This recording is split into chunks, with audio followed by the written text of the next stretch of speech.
Imagine you are walking into your performance appraisal meeting with 100% confidence, the unshakable confidence. You know exactly what to say, how to present your achievements, and how to easily convince your manager what you want to achieve and the raise you want to get. But here is the shocking fact that 90% of professionals fail to showcase their skills. It's not because they do not have the skills, it's because they are not able to communicate and present it effectively. If you are also one of them, then this video is going to be the game changer, because this is the right time for preparing your appraisal meeting, and this video is going to give you the step-by-step formula how can you prepare yourself and present your achievement in a way that manager will easily convince that you have done something great. So let me share my screen and show you the strategy on how to ace your performance appraisal meeting and get the reward you want.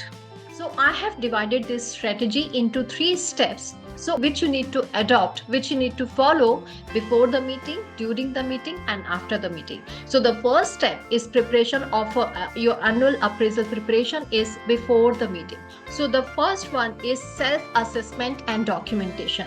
Before the appraisal, before just 15 days, 10 days before, all you need to start the process of preparation.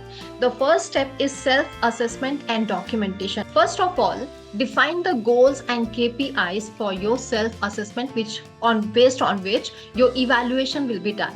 The KPIs or key performance indicators could be the revenue company wanted to generate, the leadership skills, the cost cutting the company has done, and various other KPIs which is required for your evaluation. So that you need to note down, and you have to understand the goal company wanted to achieve through you.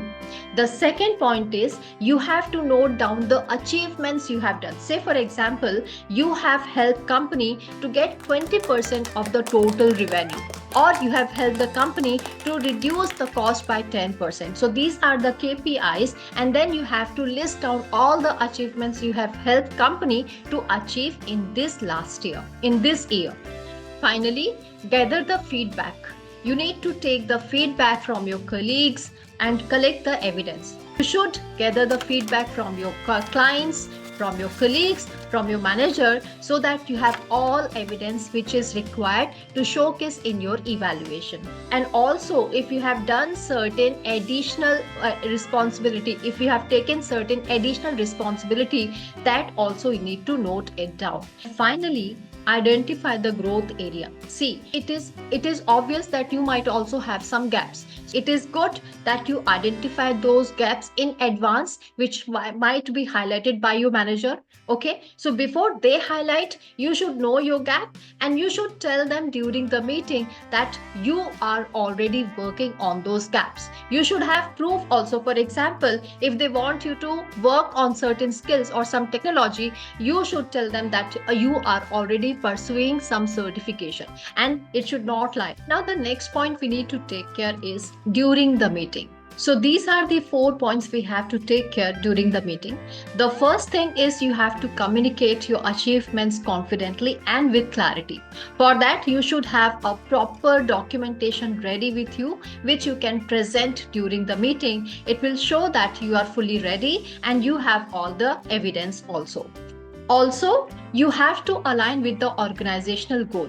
Whenever you are presenting your achievements, you always showcase in a subtle way that your achievements are aligned with the organizational goal. So whatever you are trying to achieve, whatever you are achieving for your personal goal, it is also helping the organization to achieve its organizational goal. Okay. Next one is negotiate smartly.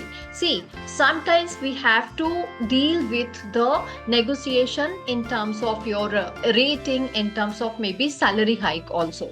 So if you are negotiating, please do it smartly in terms of you don't have to focus on the number of rating. For example, you got 4.2 and then you want 4.5. Don't negotiate at that level.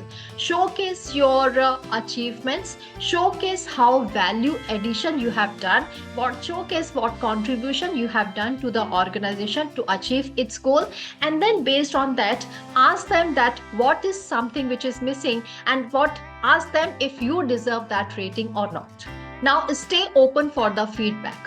The most important point is sometimes we get emotionally overwhelmed when we hear the rejections and when we think that we are not getting what we deserve. So we get emotionally overwhelmed and that we are not able to talk to them confidently and clarity, and that's why we are not able to justify and we are not able to showcase our achievement in an effective way. So please make sure that your mindset is ready to receive a constructive feedback. Whatever your manager is saying, if you agree with that, then perfect. Or if you're not agree with them, please control your emotions and justify your point with the evidence and with the documentation. And finally, the meeting. So even after you are done with the meeting and whatever be the result of the meeting, whether you get the desired reward or not, that is a different point. But what you need to do is you need to follow up in terms of whatever feedback is given to you. You have to apply that feedback. And also after the meeting, you should send an email accepting that whatever discussion was done, it was a constructive discussion and you get all the points what has been mentioned and you enjoyed this discussion. This discussion was a roadmap for the next year, and that is how you showcase that you accept whatever being discussed and you are open to work and you are okay with that, right? Ultimately you are not fighting for that. You have to accept, and if you really want to get out of it, you have to search for a new job, right? That is another option. Either you accept it or reject it. So both of the options you have, but if you are accepting it, accept it with the open mind, right? So for that, the last step is that you drop a mail, okay, and saying that thanks for the valuable discussion, you got the roadmap for the next year. And not only drop a mail but also follow the roadmap which has been created. I hope by now you get the idea what you need to do before the meeting, what exactly you need to say during the meeting, and what steps you need to take after the meeting. If you follow this strategy this year, your next appraisal discussion is going to be the game changer, and you will feel confidence with this preparation, and your manager will definitely consider your points and will consider your performance. If you really want to have such tips on your career growth and transformation, subscribe my channel. And if you want to learn more on communication skills, join my masterclass, free masterclass. The details are given in the description box.